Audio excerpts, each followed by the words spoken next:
That's okay. Hello, today we're going to take a look at developmental delay on the social emotional side. My name is Erin Revert. My name is Fan Wang. And I'm Francesca. First, let's take a look at what developmental delay is. Developmental delay is defined as slow to meet or not reaching milestones in one or more of the areas of development, like communication, motor cognitive, social emotional, or adaptive skills, in the expected way for a child's age.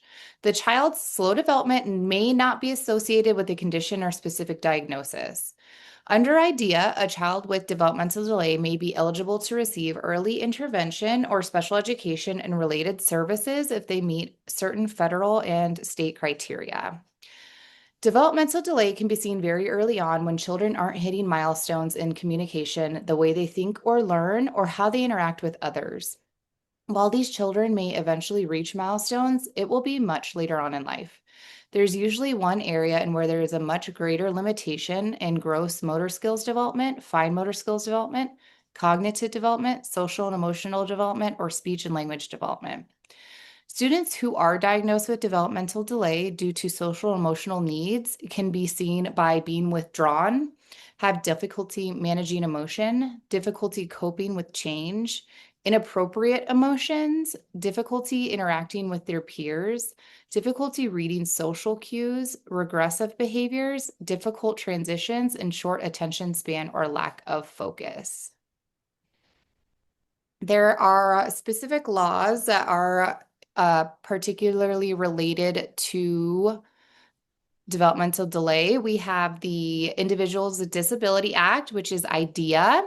And IDEA is the law that makes available free and appropriate public education to eligible children with disabilities throughout the nation and ensures special education and related services to those children. Supports early intervention services for infants and toddlers and their families, and also can award competitive discretionary grants.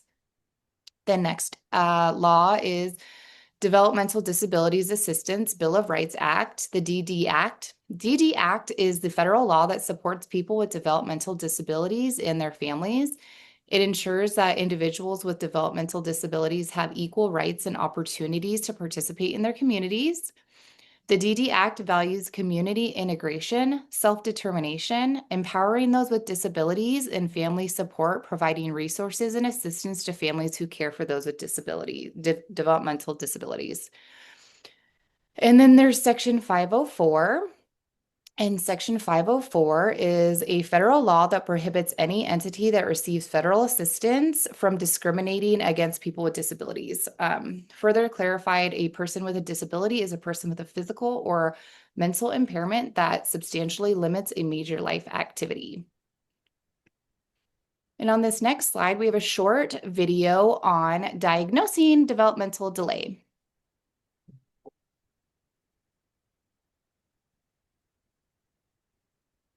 Diagnostic approach to global developmental delay. A 4-year-old boy presents to your clinic with his father. Father reports that the child stumbles a lot, isn't yet drawing figures, and doesn't string more than 3 words together. What will be your next steps in terms of assessing and creating a treatment plan for this patient? Let's review some key questions to ask and exam findings to look for. Developmental delay represents one of the most common reasons children are referred to a pediatric neurologist. Development involves progression of language, gross motor, fine motor, cognitive, and social and adaptive function over time. Global developmental delay is a term used in children up to age 5 to denote delay in 2 or more of these domains. When assessing a child for developmental delay, there are a few historical questions to ask. First, identify when the child's parents or guardians first became concerned. At what ages did the child achieve various developmental milestones? Ask about birth history and possible exposures and/or complications during pregnancy. Assess for any features suggestive of a diagnosis of autism spectrum disorder or a genetic disorder. A thorough family history can also help you cue in on possible genetic disorders. Another important consideration when assessing a child with a possible developmental delay is to ask whether the child has been tested for lead and screened for vision and hearing impairment. All states conduct newborn screening for certain metabolic diseases, though screening varies across states, and some children born outside of the US may not have had newborn screening.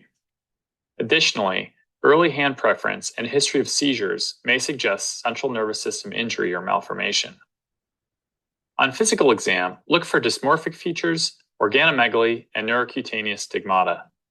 Obtaining a head circumference is important, as the presence of micro or macrocephaly can help dictate diagnostic testing. On neurological examination, be sure to include mental status testing. Consider what constitutes age-appropriate behavior for your patient. Is the patient able to attend to you, follow commands, participate in conversation, and write his or her name and draw a picture? Can the patient identify body parts or different colors in the room? Occasionally, you may want to have the child perform standardized tests that assess developmental level. These may require specialized training to administer. In addition to the other parts of the traditional neurological examination, you should assess gross motor and fine motor function specifically. Can the child stand on one foot, skip, or throw a ball? Can they hold a crayon with a mature grasp? Are they able to put their socks on by themselves or tie their shoes? Document any asymmetry in strength or abnormalities in muscle tone.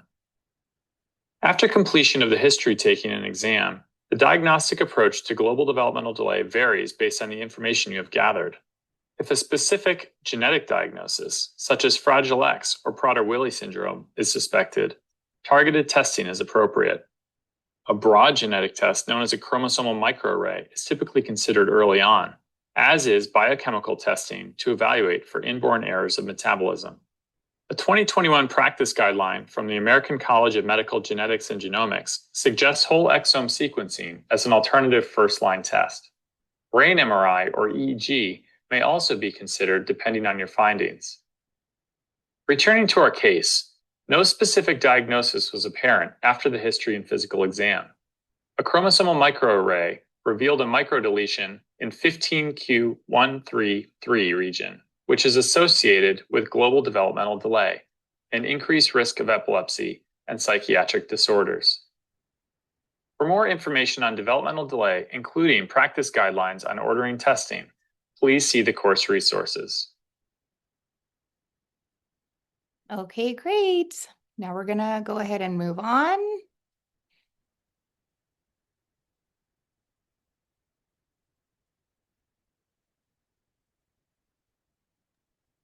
Okay, so next we are going to talk about the potential needs of individuals with developmental delay.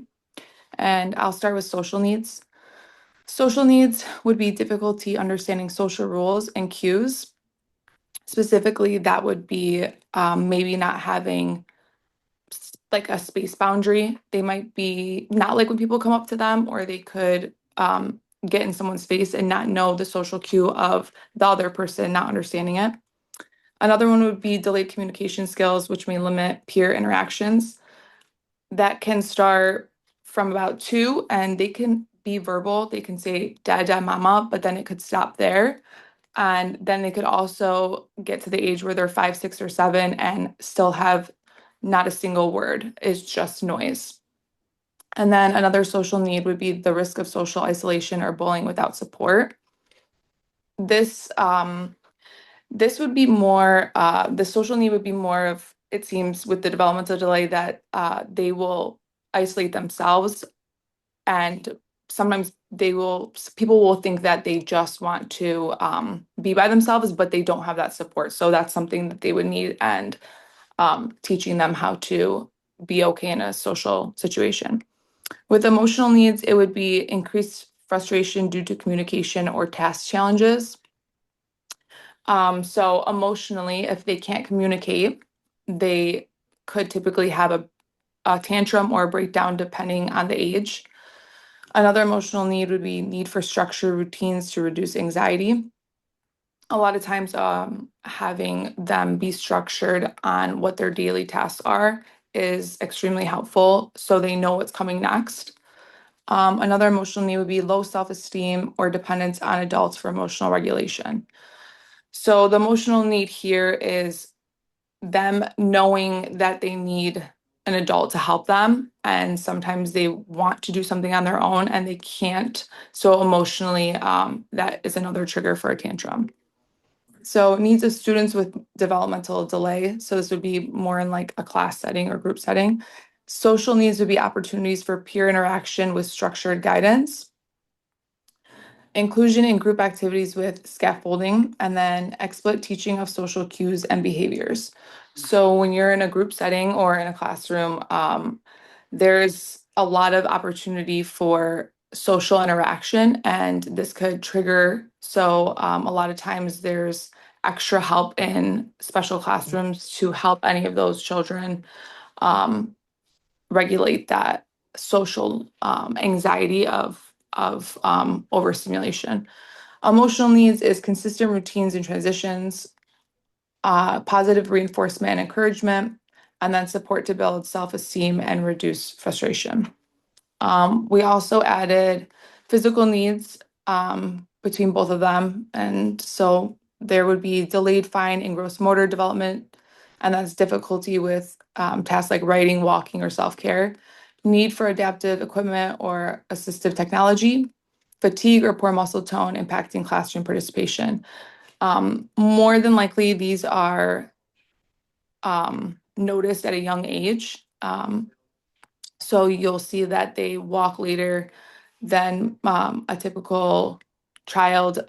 They don't usually use spoons.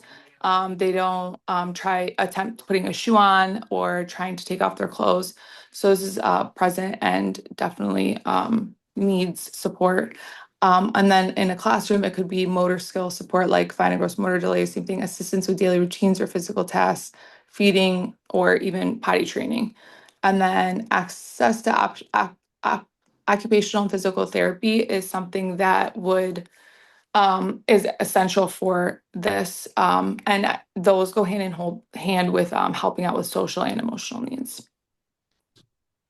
And then 3 ways to address these needs. So usually, when people are figuring this out, it will be a doctor that will present it to the parents, and then they'll have an evaluation, and then they'll usually tell the next step is that any district, school district that they're in, can also help that support. And so individualized education programs, IEPs, tailored goals and services, e.g. speech, OT, PT, based on the child's developmental level. Visual supports and schedules, use of visual aids and structured routines to reduce anxiety and support understanding, and multisensory instruction, teaching strategies that incorporate visual, auditory, and tactical methods to support diverse learning methods or needs. So once these needs are met, it's usually evaluation, get the diagnosis. It could be autism.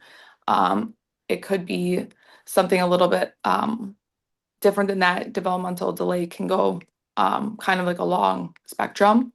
But the goal is to meet that social and emotional need once they do get the help. And then 3 ways to address educational and social needs is implement universal design for learning. So multiple means of engagement, representation, and expressive support diverse learners. UDL helps create inclusive classrooms where students with DD can access content alongside peers. So I had mentioned that earlier. So usually in a special classroom, there is speech and OT therapists that come in and support those kids. Use peer-mediated intervention, PMI. So pairing students with trained peer buddies improves social skills and peer interactions. Help promote acceptance, communication, and cooperate, play, or work. And then deliver systematic and explicit instruction. Break down tasks into smaller, manageable steps and visual supports and frequent feedback. Repetition and modeling can help students with developmental disorder master academic and social behaviors. Also in the educational system, this is like takes a long time. So it's a little bit slower process for them to get all their social emotional needs met. So a lot of the times in the classroom, it's not so much academic, it's more of working on that social and emotional need.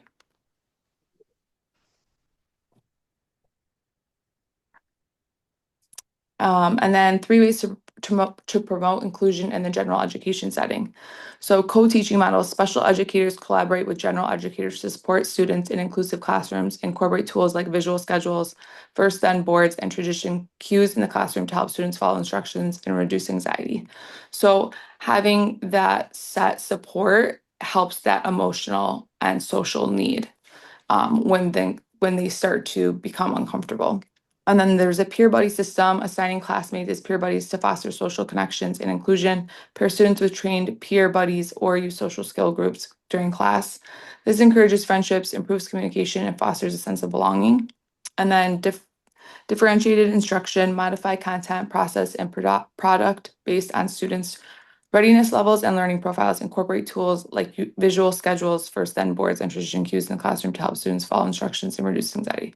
Again, similar to the co-teaching, and it's just basic instruction so everything can flow and those emotional and social needs are met while they are in the class.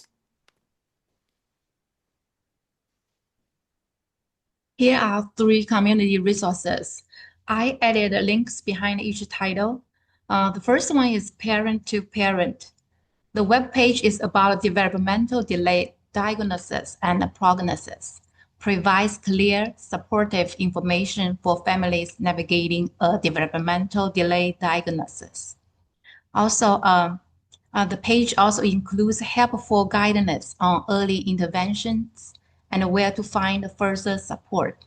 It connects parents with support networks, services, and workshops. The next resource is Raising Special Kids. This is a nonprofit organization that offers services and resources for family raising children with disabilities in Arizona. It outlines milestones for infants and young children in areas like movement, communication, social interaction, and learning. It helps parents recognize where a child may need extra support and guide parents on early intervention services in Arizona. The last one is, if a child struggles to talk, walk, or play with other children in their age. So it's time to seek out help at Children Family Resources. It is an Arizona local resource that provides free programs to help children develop at the appropriate rate. It is improve children's growth and provide services across Maricopa County.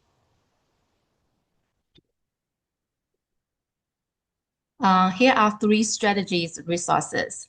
The first, the Center on the Development Child from Harvard University is activities guide for children from infancy to adolescence. It includes age-specific activities to support cognitive, social, emotional, and behavioral self-regulation, which are often areas of need for children with developmental delays. It is a valuable tool for building foundation learning skills through play and everyday routines. The next is on the unstored.org.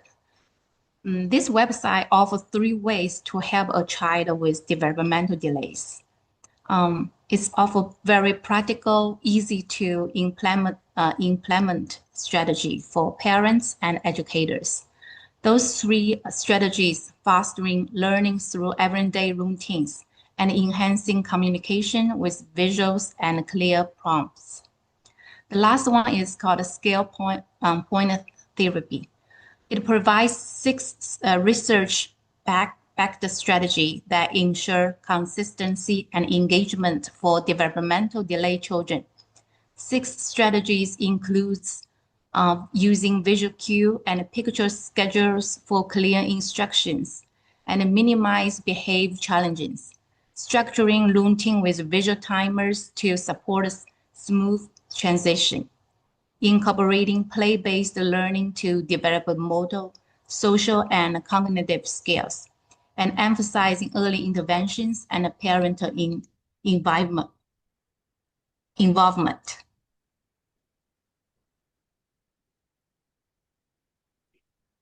All right, so on this Right. last slide, we're going to just ask some questions to check for your guys' understanding of the social emotional impacts of developmental delay. And so the first one is, what is developmental delay and what are common signs that may indicate a child has a social emotional delay? What are potential physical, social, and emotional needs of an individual with developmental delay? And what are some strategy resources for supporting our students that may have a social, emotional, developmental delay? All right, thank you so much for joining us, talking about the social emotional aspect of developmental delay. And we also got to see some physical limitations as well. We hope you enjoyed our presentation and learned a little bit. Thank you.